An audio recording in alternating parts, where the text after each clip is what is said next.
Yes. So introductions, go ahead. Again, I'm Paula Overby, candidate for U.S. Senate. And I'm Dani Austin. I'm a local transgender artist here in Minnesota. And a very good one as well. Thank you. So it's Sunday, again, 4th of July weekend. Day after 4th of July, Day yes. after, yep. So probably we should say a few words about that. I was at the Freedom Rally last night. 4th of July Freedom Rally? At U.S. Bank Stadium, of all places.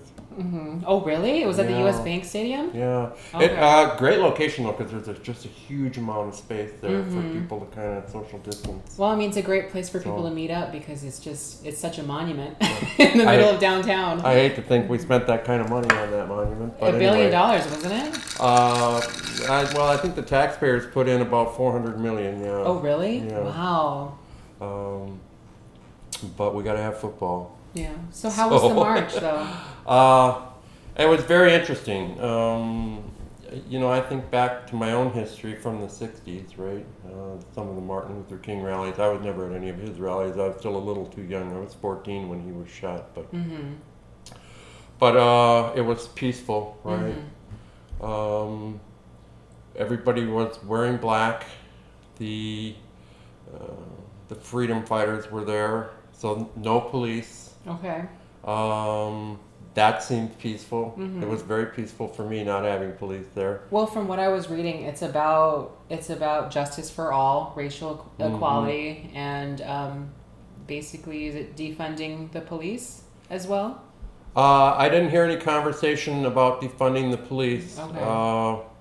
It was more kind of a inspirational rally. It's like we need to be engaged. We need to be involved. We need to be fighting for freedom.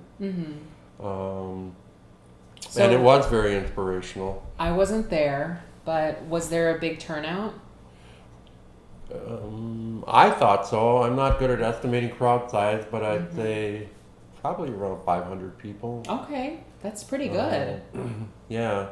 And then, so it seemed remarkably peaceful.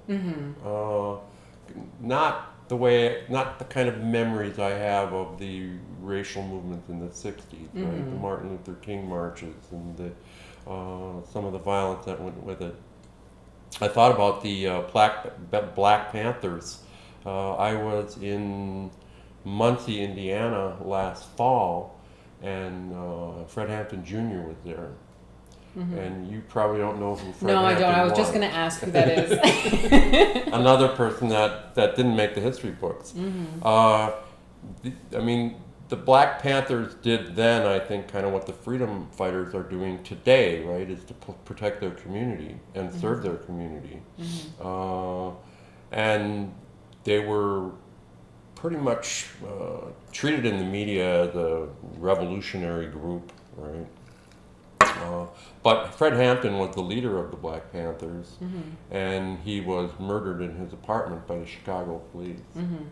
And so his wife was in the apartment. She was there in Muncie last fall, and she was talking about that experience.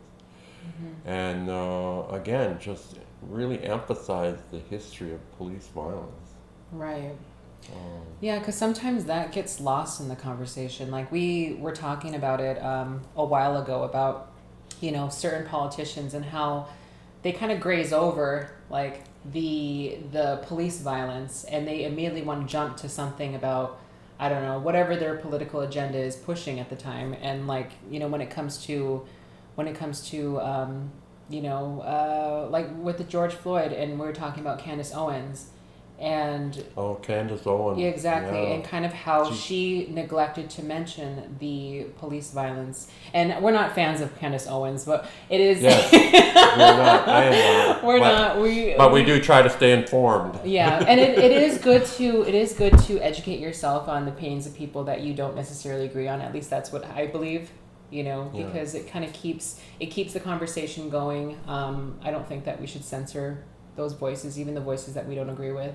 Otherwise, how are we going to have a good conversation about something and try and solve these issues if we can't talk about them openly? I know you were talking earlier before we started about how different racism is today. Mm-hmm.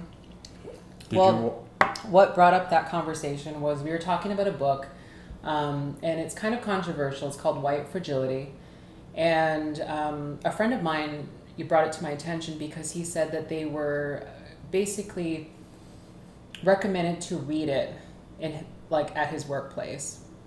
And I asked him what the book was about. I do plan on reading it, but it's basically talking about how white people should conduct themselves when talking about racism. And it's written by I think it's a white female author, right? Mm-hmm. Yeah, I have not read the book either. Okay. I have read Waking Up White is another one by Debbie Irving. That's been Well, very one of the popular. themes of this book is that it's like, how do we define racism today from how we defined it back then? Because she writes about how in the conscious of most white people that they think being racist is like KKK, is going out of their way to intentionally, cause harm or or be offensive to people of color. Whereas today, it's like, of course, yeah, it is all of those things too, but it's also about, systematic racism. It's like, it's about stamping out all of these little things that to people of color have always been racist, and kind of bringing it to the attention of the general public. I tend to agree with that, and I think I get a little frustrated by some of those conversations myself, as a white person myself. Right. I think again, it's the same for me. It's the same type of erasure of the systemic issues, right? It's like if we just be nice to people, then everything will be fine. Yeah. Some of that's important, and I think in terms of our cultural evolution, right, to be able to see other people in a positive way. But I still think it tends to gloss over the deeper issues, right, of racial injustice and economic injustice and police brutality. Right. So, and I mean, there really are some white people who don't understand that there is something wrong with saying all lives matter. And that they don't understand. In spite of all the memes out there that explain it. but at the same time, it's like not their fault. You know what I mean? That they don't understand that that's not okay. And especially saying that to somebody who's black or somebody like me who's native, that you're basically kind of erasing, my struggle. You're erasing, what's going on right now with, that's a good point. Black people being targeted. I think that may be a challenge in terms of the narrative. It doesn't allow people to relate their own experience with oppression to the Black Lives Matter movement. I think that's part of the disconnect, right? There are white people that think they've been oppressed as well, or certainly white people that have been brutalized by police. And I don't think the narrative includes them, right? Yeah. And so it's difficult for them to connect with somebody else's story if it doesn't connect with their own. Yeah. I mean, there are issues that are not being talked about, and I'm one of the first to admit that, when it comes to like being trans, for example, the suicide rate among trans people is really, really high. But guess what's on par guess what demographic is on par with trans suicide is white men. There's a high percentage of white men, that commit suicide, attempt suicide. And that's a very excellent point, and I think that's exactly what we're talking about. You don't hear about that. You don't hear about that, right? And that's not part of the narrative, right? How does that white male connect not that person because he's committed suicide, but his family?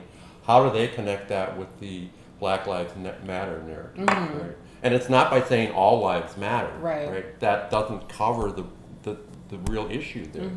So and I totally agree with that. And I think we have to be a little bit more empathetic with how especially letting white people have a place in the conversation, a seat at the table, and also realize that even if they don't get it right on the first time, just the fact that you can say, you know, Black Lives Matter, like, that's good enough. You know what I mean? It doesn't have to be perfect on the first try, because what I see a lot on social media is white people policing other white people, you know, saying you're not woke enough, you're not you're not doing it right, you're not a true supporter, and it's like it's very competitive, and when you're competitive like that, it just kind of diminishes like all of what we're working for. Yeah. Mm-hmm. Yeah. When you say it that way, I can see that. Yeah. Yeah.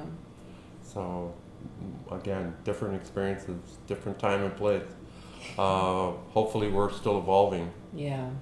The movement I see today does still make me hopeful.